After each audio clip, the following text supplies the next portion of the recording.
Hello, and welcome back to another episode of the Thriving Therapreneur podcast. I am with Krista Walsh today, and we're going to talk all about SEO.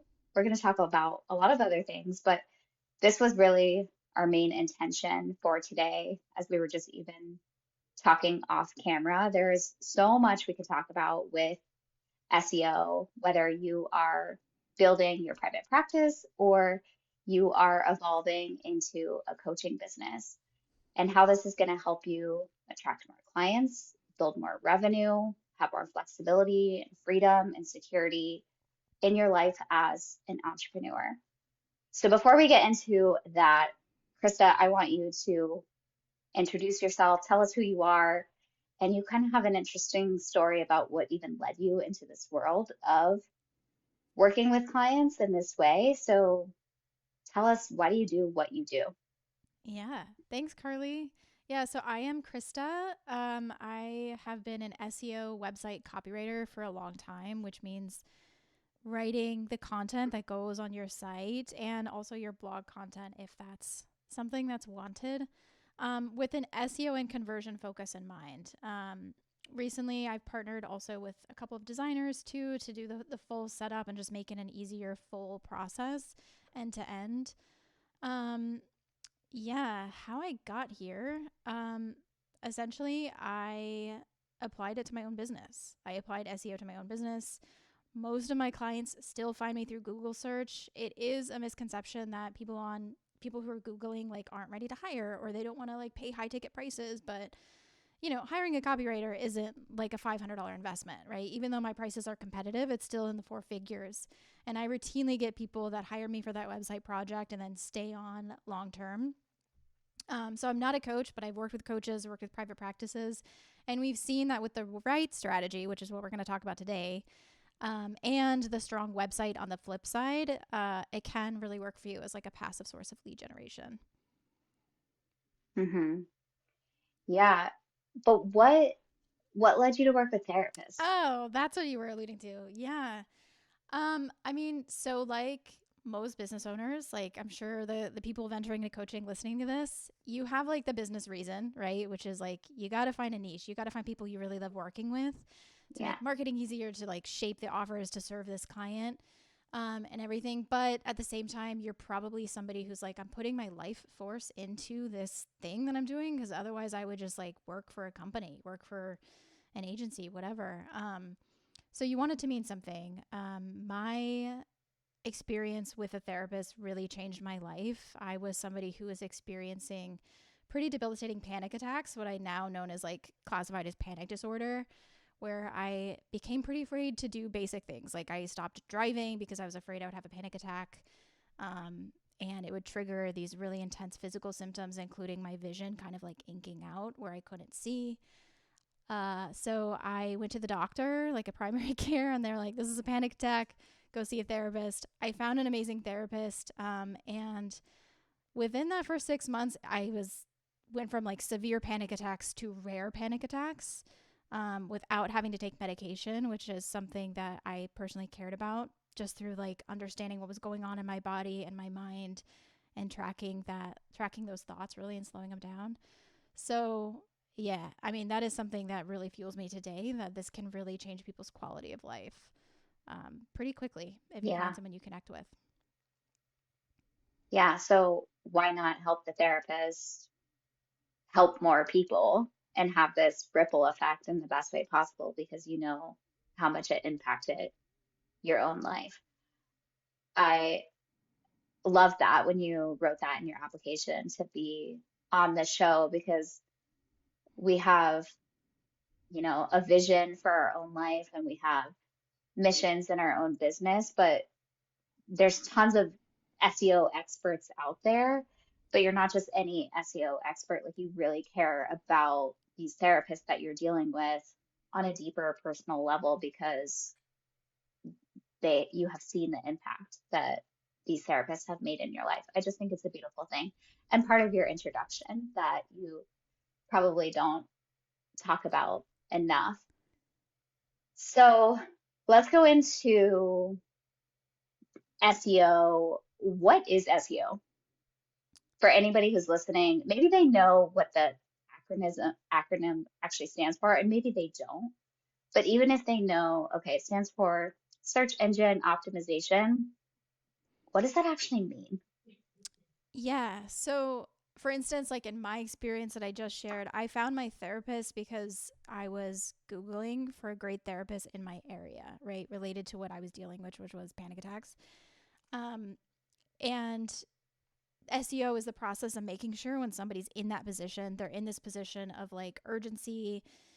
Less so for coaching. Coaching tends to be more like they're in this like zone of like optimization. Like I want to fix this problem, do something better in my life. But whatever it is, they're in this like wanting, needing position, and they're going to Google to find somebody because it's what we do, today. I mean, we do a lot of other things too. Maybe some people search Instagram, some people are brave enough to ask their friends for a recommendation. But a lot of people go to Google.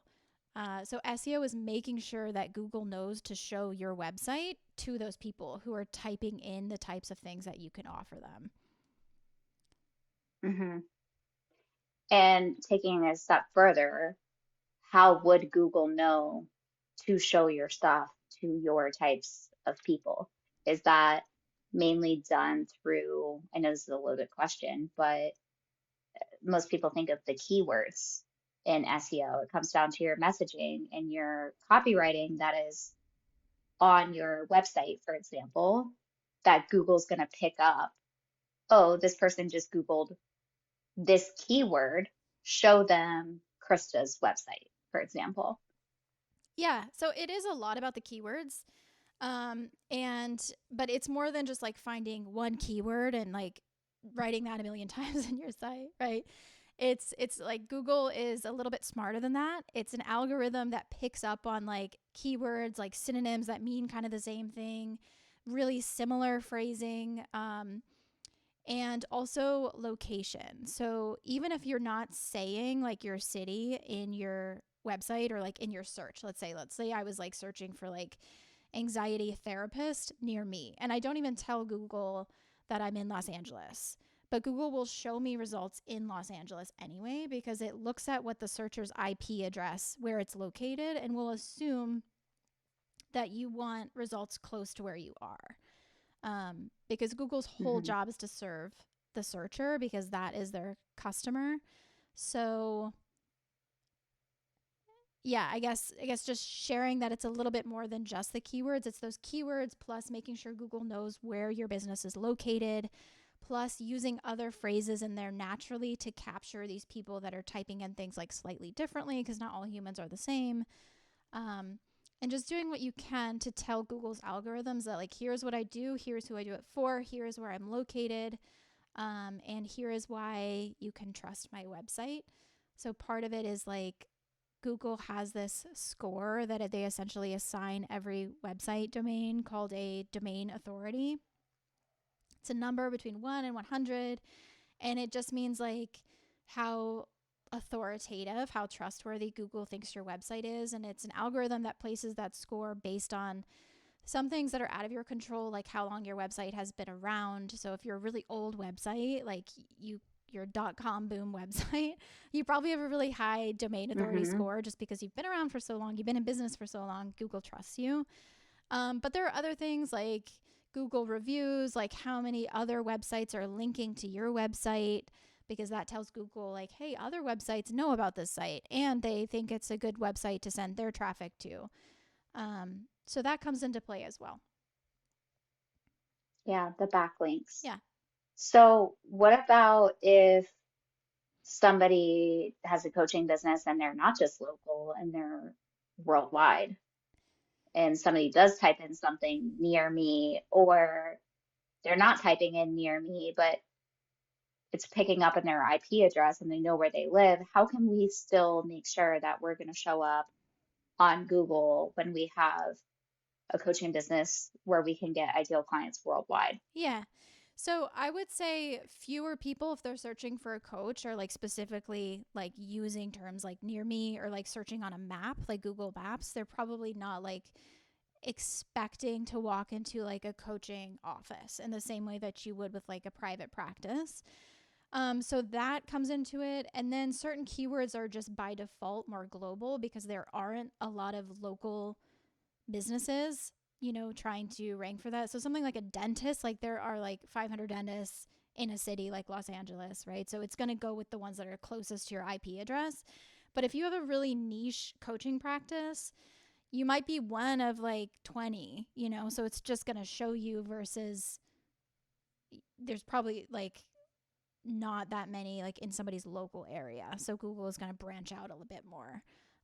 So yeah, I wouldn't really Hmm. worry about local SEO with a coaching type of business unless honestly, I can't really even think of an example that would be like locally focused for like an online coach. But if you have a business that is for some Yeah, reason hyper local, maybe like an acting coach or someone like that, I don't know, but that's not the type of thing that you do. So right. I mean, that's a good example yeah, though. Where there's tons of coaching businesses where they are more maybe brick and mortar style where you are meeting with them in person, or you have a hybrid model of in person and online, and you would maybe want to focus on SEO. But generally speaking, coaches are doing virtual coaching and they are marketing themselves globally. right. And so you wouldn't focus on SEO, local SEO for that. So let's talk about the difference between SEO maybe for a private practice and for a coaching business. What are some of the main differences that somebody would want to focus on? Yeah. So the big one is definitely that local piece. So private practices, it's a lot about like creating a Google business profile, which is like the thing on if you're searching in Google Maps, like you'll have like locations on a map, right? Um, that's huge for local SEO, things like that. Like obviously using your local keywords in your website to say like here I'm based in Chicago or I'm based in Minneapolis or wherever you are. Um, Coaching, all that is less important. Coaching is more about like it's the wild west of online business. So you got to figure out, I mean, business wise, your niche, right? And I know you talk about this a lot, Carly, but once you have that, then it's making sure Google knows that you serve this niche. Um, and So it's more about your messaging yeah, and the keywords or the key phrases versus just relying on location, because you can't rely on location. So you have to be really crystal clear in your messaging and phrases, which is why hyper niching is important, yeah, exactly.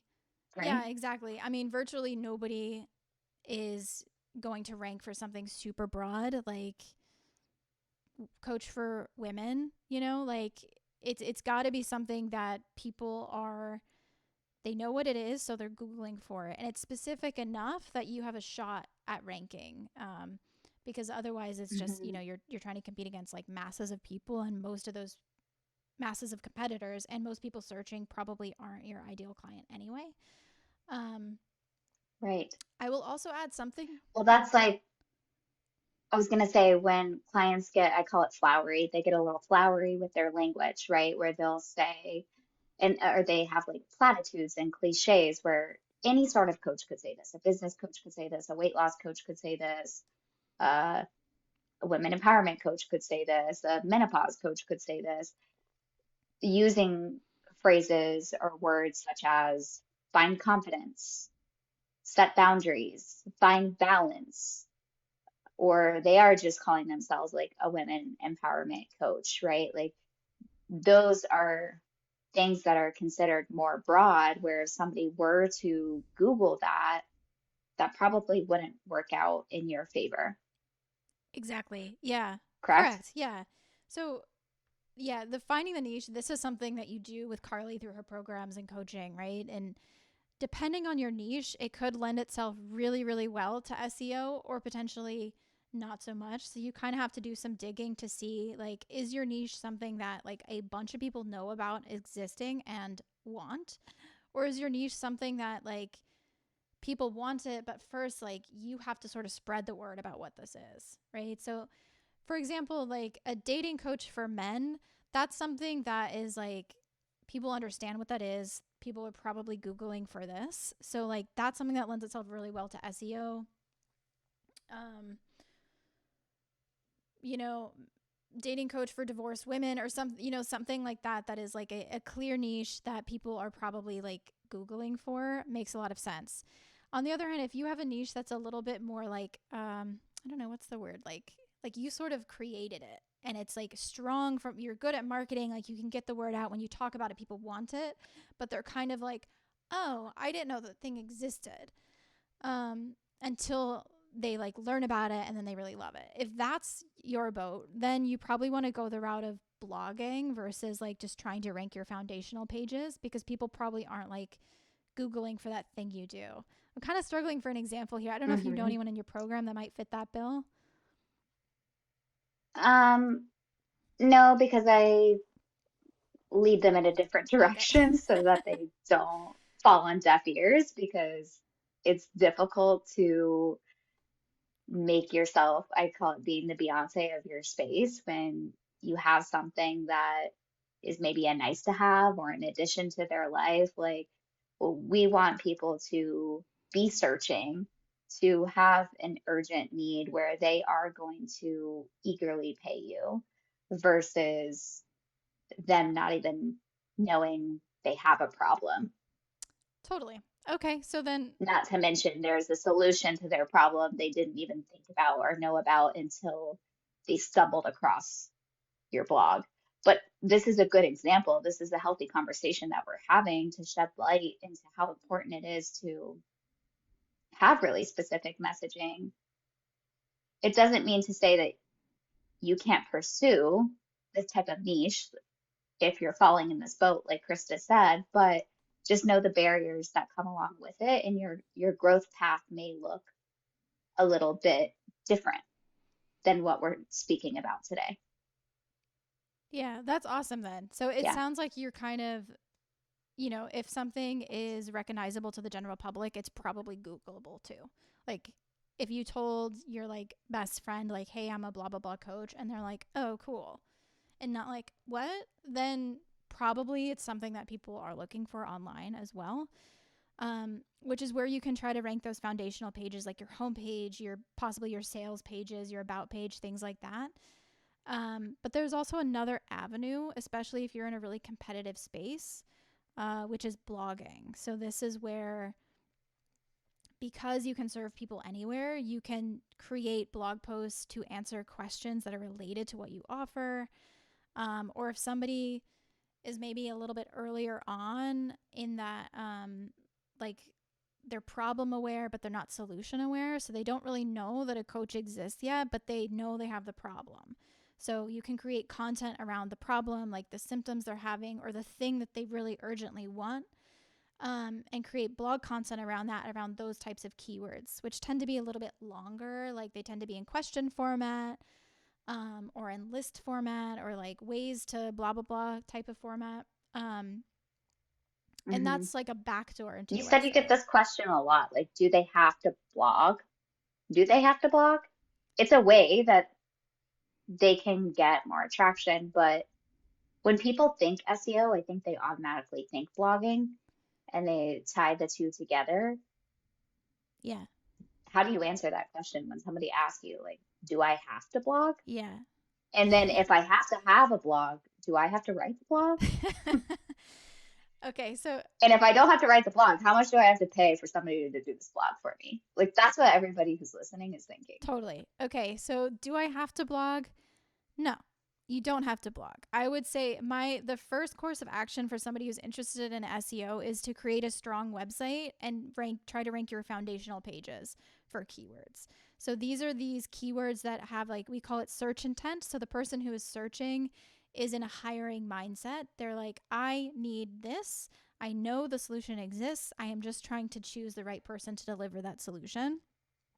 So these are probably keywords like blah, blah, blah coach, right? Like things like that, um, in your niche. And that would be the first course of action. And then making sure your website copy is dialed in and is speaking the language of your clients, is making it clear why your services are the best fit for them compared to the next person in the Google search results, because it's a cold audience with Google search. Like they do not know you, they have no trust in you. So your website has to do a lot of heavy lifting to make sure that they can like feel like they trust you enough to like fill out your form or book a call.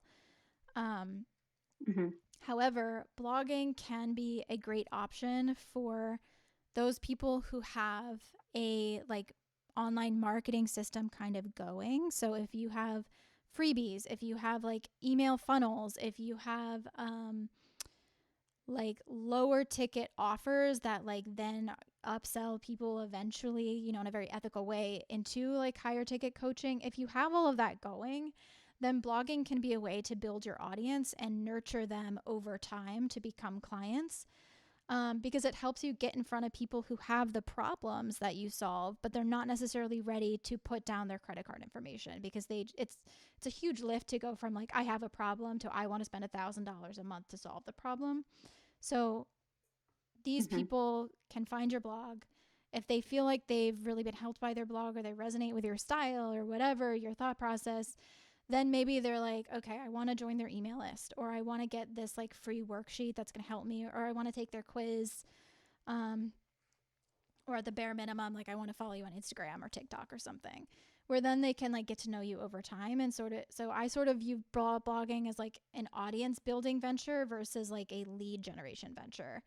So you don't have to do it, but you can do it. Just like view it a little bit differently. Like it's not going to be something that like even if you get traffic, like right away you're going to get clients from that traffic. It's more of a super long It's not term. a quick No. cash strategy, let's put it Yeah. that way. Yeah.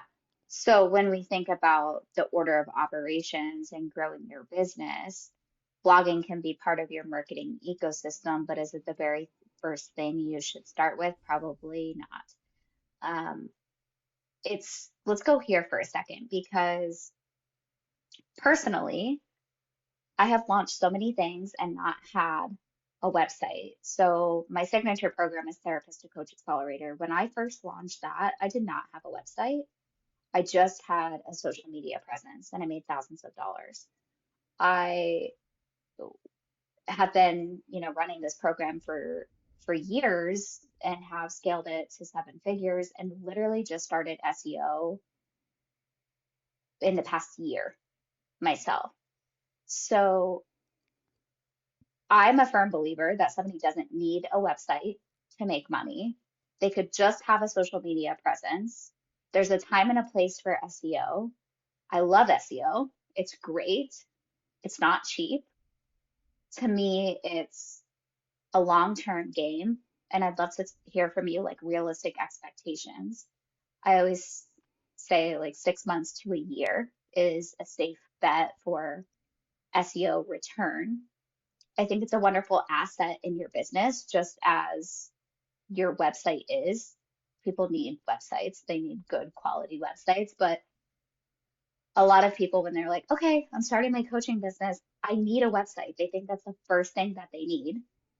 And then they think because they have a website, they need SEO, but they don't even know what to put on their website. They don't even know what they're selling. They don't even know what their niche is yet. Like sometimes they need to take the social media strategy route just to even do market research and figure out their messaging, dial that in to even know what they should place on a website.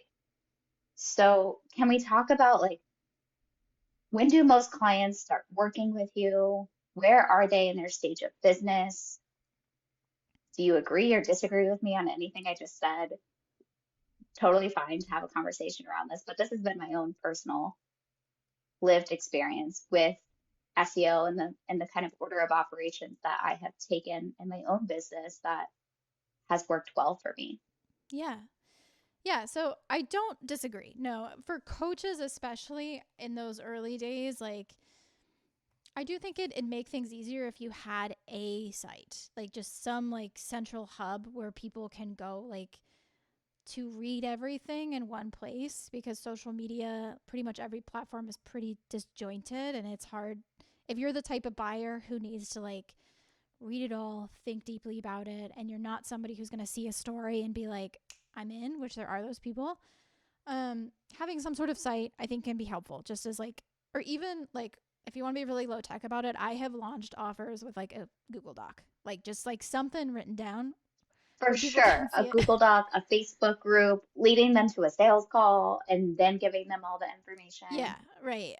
I've done all of the above myself. But do you Yeah. need like a super fancy website? Nah. Like there are like super low cost ways to like launch a website. Like when I did my business, like it was like a template and I chose my own colors and I just sort of like was just like hanging a shingle out, right? Like just something I think it is helpful to have like a central place, a little domain on the internet where you can be like, here's all the information if you're interested as you're doing all these other things. Um, but when it comes to like investing in a professional website, investing in SEO, yeah, you have to have a clear niche. Like you have to know who you're speaking to, who you're serving, and what way you're serving them for SEO purposes. Because as we've talked about, it's like, well, what keywords are you even trying to target? Because it doesn't make sense to do any sort of SEO work if you're targeting something super broad, like coach for women, or I don't know, like just that's probably the most common one I see. Yeah. Um, and you won't know what to tell a copywriter, like who you want to attract, like what your goals are, anything like that. And then design, you're just gonna I mean, you could do it if you really just like hate doing any design and you want the website or whatever, but I think you can do a lot with like a template, like a one page simple template that you set up for yourself. um or do like the Google Doc thing that I talked about until you figure it out. And then Right. yeah, it's basically like any sort of strategy, like it's akin to like ads or doing like PR, like any sort of investment like that. SEO is a visibility engine. So it's when you're at the point where it's like things are working, I know who I'm serving, people are getting good results, they are referring me, business isn't struggling, but I want to get bigger. I want to like dominate the online space, and SEO is certainly a piece of that. And so then you start to look at all these different options, like, do I run Meta ads? Do I do Google ads? Do I like hire a PR firm? And the answer is like, if you can't do all three, it's just sort of like, well, what do you feel like is the best channel for getting people to your site? And the benefits of SEO, it's like, Mm. if you love to write, I mean, blog. If you love it, blog, and then like work with an SEO to figure out topics to write about. Or if you're somebody who like ads can be a little risky because there's a lot of like um, upfront investment and a lot of other little pieces you have to have in place, like landing pages and like sometimes like tripwire products and things like that. SEO is more of like a foundational long-term investment that you can let go. It's not always ongoing. Like I don't do a ton of like ongoing tweaking of your site every month. Most people don't need that. Um, yeah, I feel like I rambled a So bit when we there. talk about long term and we talk about realistic expectations, is 6 months to a year, what can people expect when they are in the scale phase of their business? I love how you worded it, like that people want this, it's working, but I'm just ready to go bigger. I'm ready to dominate the online space. I'm ready to become, I call it like omnipresent in the online space. And yeah, you can do it through ads. I love ads. I use them in my own business. I'm now using SEO in my own business. I use PR in my own business. Like I do all of the above. But if you can only do one and somebody says, okay, I'm going to go the SEO route, how long, and I know this is a nuanced question, but on average, can they expect to get a return Yeah. So, or see results? yeah, see results. I would say like 3 to 6 months. Results meaning like you start seeing traffic numbers. Like this is where you can go into your Google Search Console or Google Analytics and like literally look at that graph that shows you impressions on your site and the organic search, and you'll start seeing it like shoot up and up and up. And that shouldn't go away, which is the beauty of SEO. Like you can make a one-time investment, and even if you stop spending money, it should continue to like grow as your site matures and gets more like authoritative, like what I talked about earlier, unless something goes horribly wrong, um, like your site breaks or something like that. But results in terms of like those clicks, those visitors becoming clients, this is where the other piece of your business really matters. So, like with foundational SEO, so this is like trying to rank your homepage, for example, for keywords related to those people who are searching to hire. that can be really fast. So you could start getting visitors to your website. If your website looks professional, if it differentiates you with your messaging, if it makes people feel really safe, you could start seeing results within that 3 to 6 months, like right away. Those people could be converting into high ticket clients. I mean, I'm saying right away because in SEO land, 3 to 6 months is like as right away as you can be. With blogging, this would be the results that you would be looking for would be like how many of my email list subscribers came from my blog posts. So you want to have things set up to track those clicks to make sure that it's working, to see where those people are coming from. And then it's going to be a longer ramp from there, from blog reader, email list subscriber to paying client, right? And that, I can't really give you a number. That depends on, how strong your marketing is and everything like that. And you can do both at the same time, Absolutely. Yeah. Mm-hmm. right? You can do the blogs and you can do the strategy where I like the visual of just climbing up the ranking and that not changing, right? Especially getting a lot of.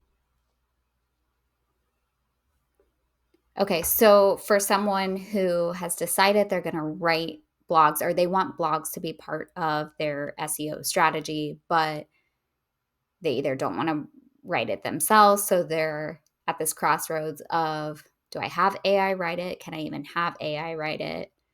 Should I write it myself and just suck it up? Or should I have a copywriter or my SEO strategist write the blog for me? What do you see most often? And do you see all of the above? Like, what do you advise people to do in this situation? Yeah, I think the biggest hurdle for a lot of people is the SEO piece. Aside from just like, I don't have time to write, I don't like to write, that's obviously a different type of hurdle. But even if you are, like, you self identify as a writer, you really want to write your articles, I think where people will struggle is like, well, how do I do this for SEO so that I'm not just like publishing into the void?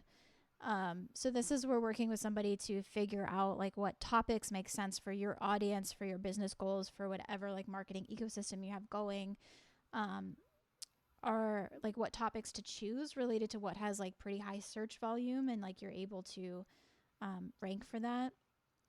And also providing you with a list of keywords to incorporate into your content with some guidance about how to do this. Like, some of it's like, here, this keyword should probably be its own section. Like, we should make that into a headline.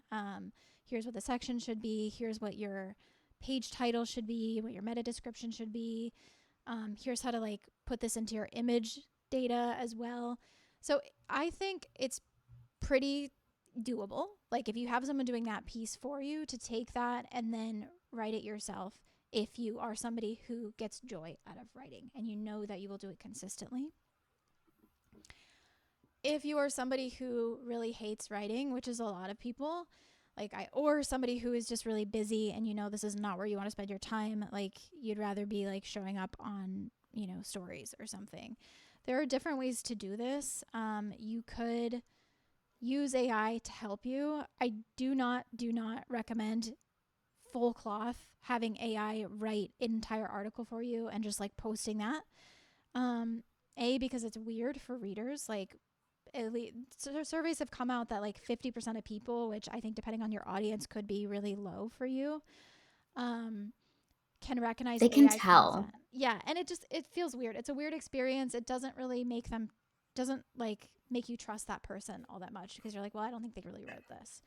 And it also means that you can't put any of your client experience in there because like AI is just like generating from everything everyone else has posted. So like you really miss out on this like opportunity to do something where you're sharing your real thoughts and like your real experience and your real expertise, like all these things that you'd want to do in your marketing anyway. But I'm not against using AI if it helps you. So if you want to like use AI to help you like think of examples for a certain piece, or if you write a paragraph and you're like, oh my God, like I know what I want to say, but this like just is coming out like all crazy. And like you can't afford to have like a human editor. You can say like, hey, like ChatGPT or Claude or whatever, like, can you just make this clearer? Like little baby sections like that. And even if you do that, like I would probably go back through, read it aloud, and make sure it doesn't sound super robot-y. Like, Mm-hmm. if you don't say ensure and the rest of your content, like, don't use that word, but it'll tell you to use it anyway. Um, Yeah.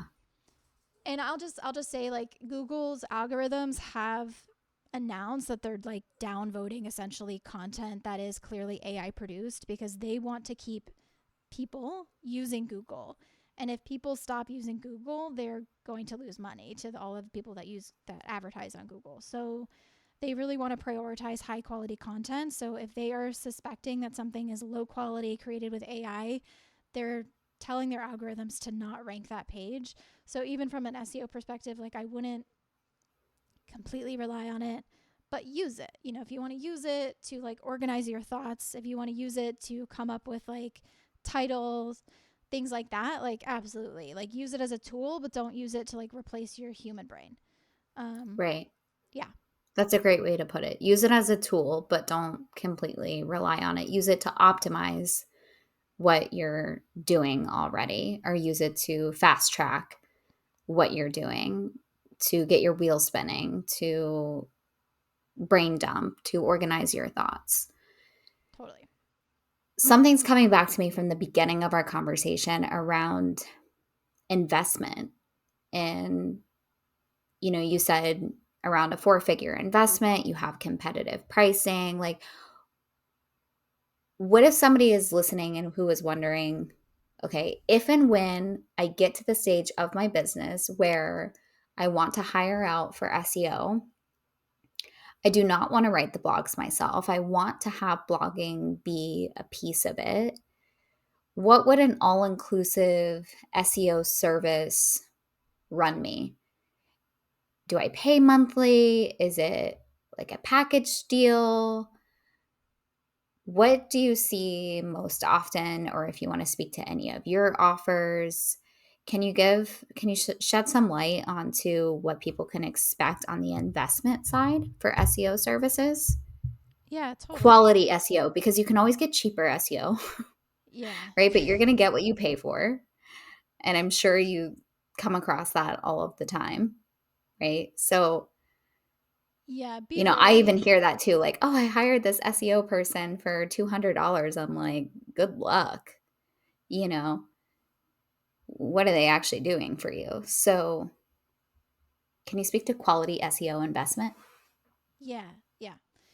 So what I do, focusing on your blog content, like setting aside the website project, let's say your website is good, it's working for you. Now you just want to focus on the blog content. Articles typically range, like, depending on whoever you hire, from 400 to 600, $700 an article. This typically does include all of the writing, all of the SEO keyword research, possibly could include going into your website and actually uploading images as well, if that's something you want to pass off. But that's what I would expect to pay. Most people, myself included, recommend like a minimum of one article a month. So that's what you're looking at per month. Most of my clients do my 2 article a month package. So it's about $1,200 a month. And I would look into like what your marketing budget is and where you want to allocate that. And if SEO is that place and that fits into it, it can be a really great investment for you. Um, if you're hiring, like, this is me as a freelancer, as like an individual. If you're hiring an agency, expect significantly higher rates. Mm-hmm. Um, but they might be able to do more volume. So like, I could not work with somebody to do 10 articles a month. Like, I just don't have that capacity. So if you're like, I want to like be like the Neil Patel of my space or something and like crank out these articles, like, that's where you need somebody with a bigger team where they have multiple writers so they can do that kind of volume for you. Um, a lot of times what I see is people hiring SEO agencies to like do SEO, and they don't really understand what's being done, and it's like an ongoing package for them that might include some content writing, but it also includes this like ambiguous like technical optimization thing, or like backlink gathering, which is where you like uh, go out and try to get the site like featured in somebody else's blog or something like that. I typically don't recommend that.